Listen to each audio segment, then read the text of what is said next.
What the hell is happening in UK? ये सवाल सब लोगों के दिमाग में है। पिछले 7 साल में 5 प्राइम मिनिस्टर चेंज करने के बाद भी लोगों की डिमांड है कि स्टारमर को चले जाना चाहिए। लेकिन क्या स्टारमर के जाने से इकोनॉमिक क्राइसिस कम हो सकते हैं? Answer would be maybe no. UK को समझने के लिए आपको बॉन्ड मार्केट को समझना पड़ेगा, because UK as a economy believe करता है बहुत सारी मार्केट बोरोइंग में। अब बहुत ज्यादा बोरोइंग के साथ आता है बहुत ज्यादा interest rate, and also UK के अगेंस्ट है वहां के बॉन्ड मार्केट के ट्रेंड्स। पिछले 30 सालों में जो बॉन्ड मार्केट की जो बॉन्ड की जो यील्ड्स हैं वो कम हो रही थी, लेकिन 2022 से वो फिर से बहुत ज्यादा बढ़ चुकी है, अराउंड मोर देन 5% हो चुकी है, उसके 1998 के लेवल को छू चुकी है।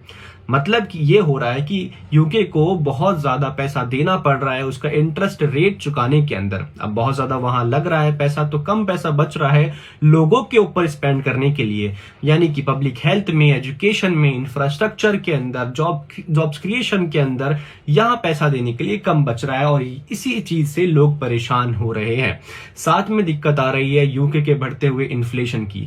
मान लीजिए कि आपने किसी इन्वेस्टर से 100 रुपए लिए ये कहकर कि 30 साल बाद मैं आपको 100 रुपए चुका दूंगा विद इंटरेस्ट रेट, लेकिन जो इन्वेस्टर है उसका कहना है कि आपका इन्फ्लेशन बढ़ रहा है तो 30 साल बाद इस 100 रुपए की वैल्यू कम हो जाएगी, तो मुझे इस रिस्क को भी कम करने के लिए और ज्यादा इंटरेस्ट रेट चाहिए।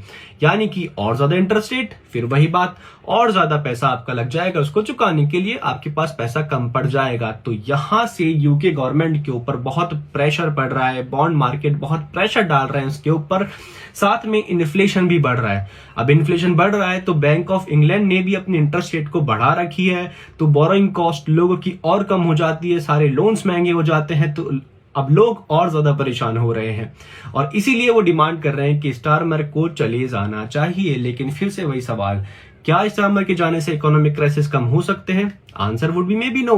अब आपको यहां पर चाहिए कि आपको और ज्यादा फिस्कल डिसिप्लिन लगेगा, आपको अपनी प्रोडक्टिविटी बढ़ानी पड़ेगी, बिकॉज यूके की सबसे बड़ी दिक्कत यह है कि लो प्रोडक्टिविटी हाई डेट।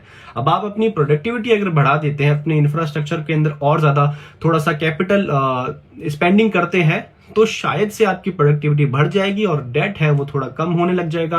प्रेशर कम करने का सिंपल सा यही एक इलाज बचा है यूके के पास। अदरवाइज जिस ट्रैप में यूके फंसा है उसको बोलते हैं लो ग्रोथ ट्रैप, और यूके उसके अंदर फंसा रहेगा।